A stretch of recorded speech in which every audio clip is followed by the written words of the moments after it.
Olá, queridos amigos, estamos iniciando mais um programa e não só mais um programa, mas um novo programa. Estamos no início de uma nova temporada do ano 2016 e queremos a partir desse ano começar um estudo totalmente novo, por isso convido vocês a, se não acompanharam antes o nosso programa Página da Bíblia, a acompanhar a partir de hoje, porque são assuntos e conhecimentos e sugestões maravilhosas a respeito desse universo que nós estamos mergulhando, que é a Santa Bíblia. Quero agradecer hoje a presença de nossos companheiros. Hoje eu estou com a dupla de Carlos. Diácono José Carlos, obrigado pela presença. Uma grande alegria estarmos juntos novamente neste ano. Padre Carlos Botura, muito obrigada. Olá, gente. Tudo bom? Vamos continuar nosso estudo, nosso conhecimento. Então, hoje o universo que vocês têm vai nos apresentar, eu peço que você pegue a sua Bíblia, um mundo novo, um mundo de cartas. Nós estamos vivendo numa época em que parece que as cartas estão vindo à tona, cartas novas, cartas antigas, cartas que nos surpreendem, mas essas cartas são tão antigas e precisamos conhecer pelo menos um pouco de cada uma delas. São chamadas de cartas católicas. Vocês vão pegar aí no final da sua Bíblia, depois de Hebreus, especificamente, vamos iniciar as cartas católicas, que nós vamos agora tentar entender quais são essas cartas. Eu vou pedir para o Padre Carlos, então, vá conduzindo a gente nesse início de estudo. Essas cartas católicas que eu quero começar já perguntando. São ditas católicas porque são do universo da Igreja Católica Apostólica Romana ou porque elas têm outro entendimento a respeito disso? Católico de catolicidade, talvez? No sentido mais amplo da palavra. Como você coloca, às vezes a gente, por ouvir esse título, Cartas Católicas, pode pensar que seja somente da Igreja Católica, mas não é. O Novo Testamento, todo ele, é respeitado, compartilhado na sua integridade por todas as igrejas cristãs, graças a Deus, né? Uhum. Sabemos que no Antigo Testamento, alguns livros nossos, que nós temos, as demais igrejas cristãs não têm. Mas aqui no Novo Testamento não é o caso.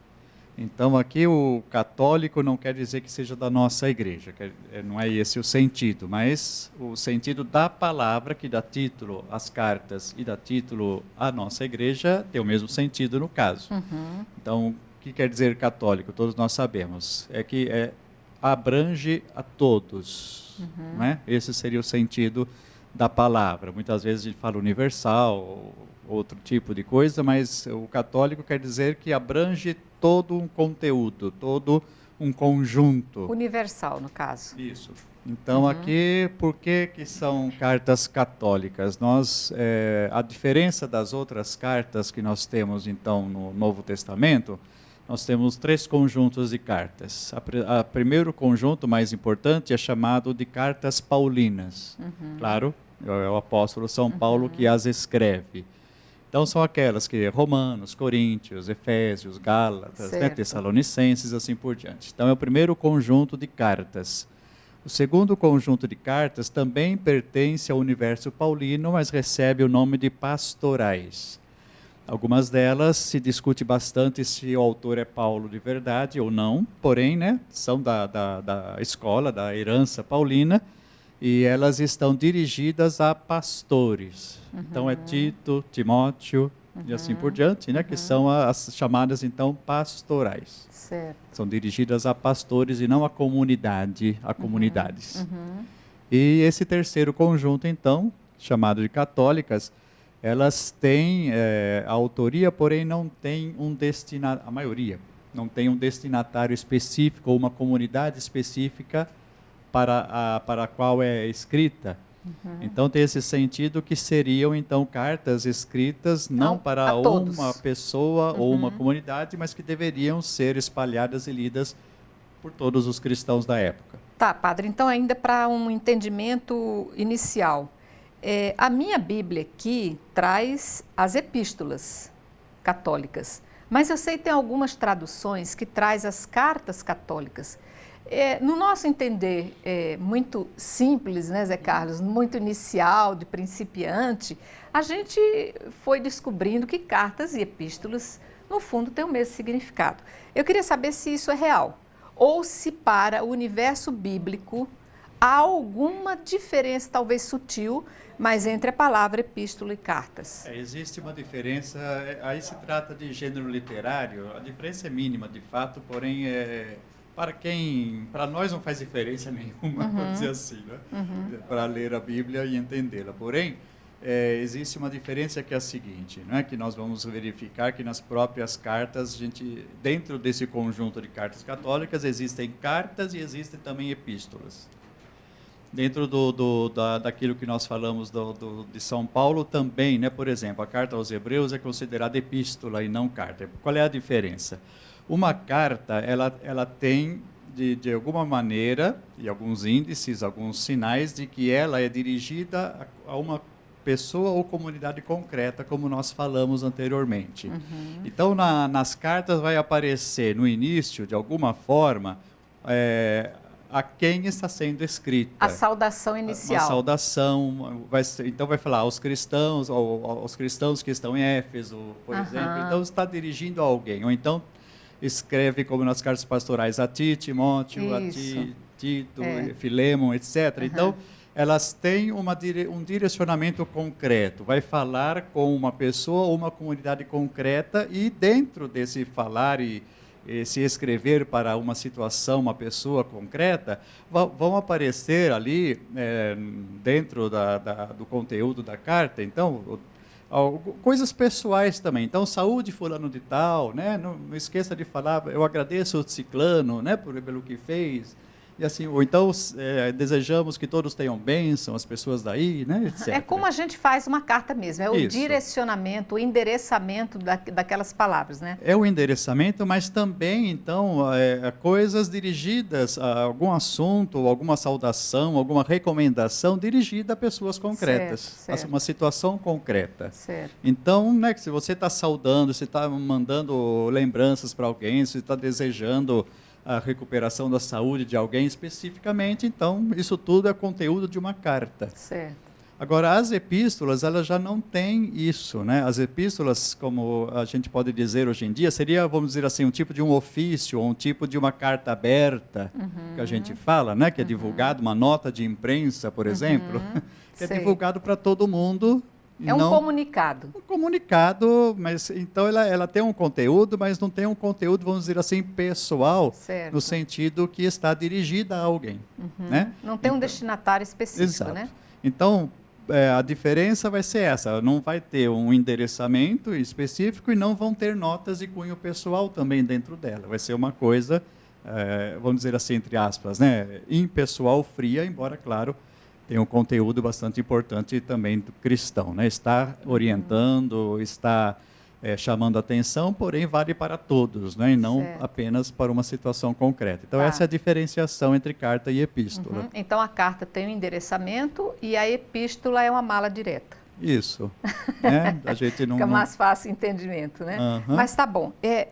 Diácono José Carlos, eu queria saber, então, nós estamos tratando dessas cartas, né? Entendemos que as cartas católicas são várias. Eu queria agora saber quais são essas cartas, né? Se você pudesse citar. Sim. As cartas católicas, como diz o nosso querido padre, são cartas que têm um destinatário universal, né? E são 7. Interessante, né? 7 é o número da totalidade, Da né? totalidade. E catolicidade geral, então dá para a gente lembrar. São 7. A carta de São Tiago, temos 2 cartas de São Pedro, atribuídas a São Pedro, carta de Judas, as 3 cartas e as 3 cartas de São João, que nos próximos programas nós estaremos adentrando mais profundamente. Tá ótimo. Eu quero também perguntar uma coisa a respeito dessas cartas. O senhor havia falado no começo, nós havíamos até conversado sobre isso, essa questão da identidade dessas cartas. Nós vamos ver que tem cartas únicas de determinado escritor, endereçada a alguém, e existem cartas que são como que divididas em partes, ou uma carta, segunda carta ou terceira carta. Eu quero saber o seguinte, essa separação ou essa identidade de, vamos citar João, primeira carta de São João, segunda e terceira. Elas foram colocadas com um fim específico, essa numeração? Elas têm uma ordem de grandeza ou foram escritas, ou foram colocadas a numeração de acordo com o tempo em que foram escritas? Na Bíblia, toda ela em geral, não apenas nessas cartas, nós não temos um respeito à ordem cronológica nunca. Mesmo que a gente, por exemplo, pegue no início, né, a Torá, o Gênesis, que está narrando o início do mundo, mas não quer dizer que foi o primeiro livro escrito, absolutamente. Então, a ordem cronológica, ou seja, a ordem em que foram escritas essas cartas, não é respeitado, não é o critério para a ordem que aparece na Bíblia. Certo. Normalmente, né, se coloca em ordem de tamanho, mas não é todos os livros, claro, da Bíblia que são em ordem de tamanho. Então, você tem, por exemplo, o primeiro conjunto é a Torá, é a lei de Moisés, né? Depois vem toda a questão dos livros históricos, os livros proféticos, né, que são separados em conjuntos nesse tipo, né? Já no Novo Testamento, por exemplo, a gente começa com os evangelhos. Também não estão em ordem cronológica, mas estão em ordem daquilo que a igreja valorizou mais ao longo do tempo, na verdade, né? O Mateus sempre foi o mais valorizado, até poucos anos atrás, quando houve a reforma litúrgica, a gente já comentou isso aqui na época. Nos domingos, até o Vaticano II, somente o Evangelho de Mateus era proclamado. Depois, né, com a reforma, nós temos todos os evangelhos proclamados ao longo dos anos, né, no fim de semana. As cartas paulinas, essas estão em ordem de tamanho, da mais longa para a mais curta. Certo. E daí, claro, por exemplo, a 1ª e 2ª Coríntios, elas estão agrupadas entre si, mesmo que não seja exatamente a ordem de tamanho. 1ª e 2ª Tessalonicenses, elas estão juntas, mesmo que não seja a ordem de tamanho, mas você pega Romanos, é a mais extensa, o conjunto de Corinto depois é o mais extenso, Tessalonicenses, assim por diante. E aqui, no caso das cartas católicas, mais ou menos está por isso aí também, por ordem de tamanho. Então, Tiago é a mais longa. Depois nós temos a primeira carta de João, mas daí já vem 2 e 3 João junto, que são curtinhas, e assim por diante. Então, existe um critério principal, ou de gênero literário, então evangelhos estão agrupados, cartas paulinas agrupadas, depois cartas católicas agrupadas, assim por diante, e também critério de tamanho e o conjunto, né? De 1ª e 2ª Pedro, 1ª, 2ª e 3ª João vão ficar juntos também, né? Então são vários critérios obedecidos, mas o cronológico, na verdade, é praticamente o último critério. Certo. Eu queria também entender aí, Diácono, não sei se eu poderia nos esclarecer, essa divisão das cartas aconteceu porque elas foram escritas separadamente ou foi uma questão mesmo de facilitar a colocação para um estudo futuro?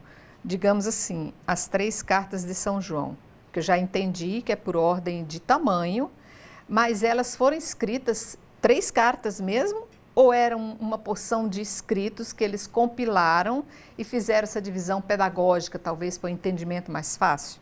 Bom, vamos por partes, né?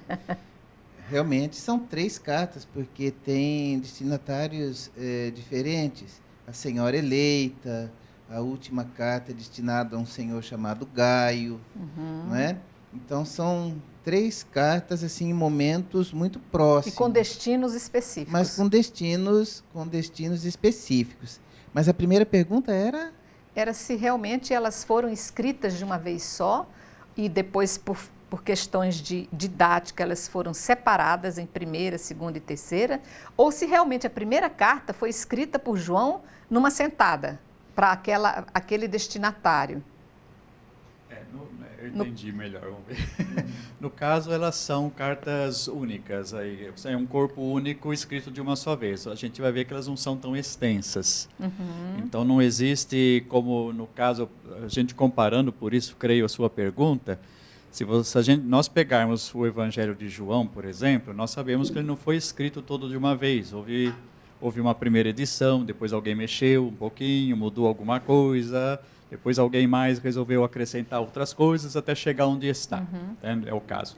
Se você pega, por exemplo, 2ª carta aos Coríntios, ela também, ali, tem pelo menos 3 escritos que foram aglutinados numa carta só, que a gente chama 2ª. Perdão, né?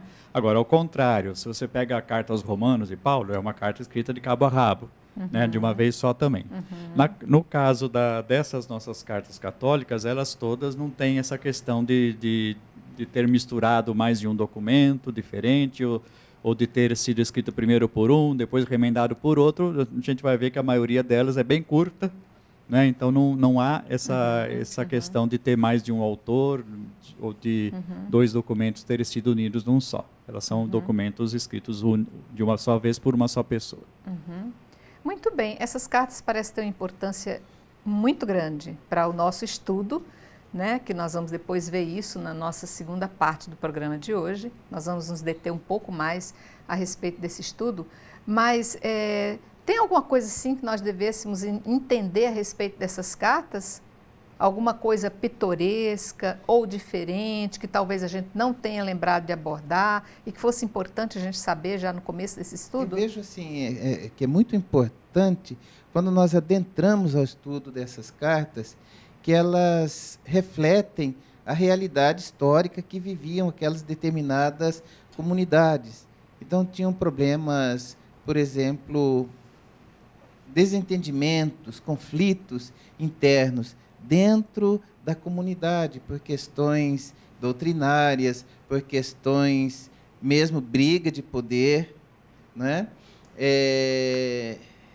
Questões internas e também questões externas, as perseguições do Império Romano, questões externas como os falsos mestres, os falsos doutores, influência externa. Aqui um exemplo, o gnosticismo, que influencia muito e causa problemas dentro e fora da comunidade joanina, e também nós vemos nas outras cartas católicas. E assim, qual a importância disso?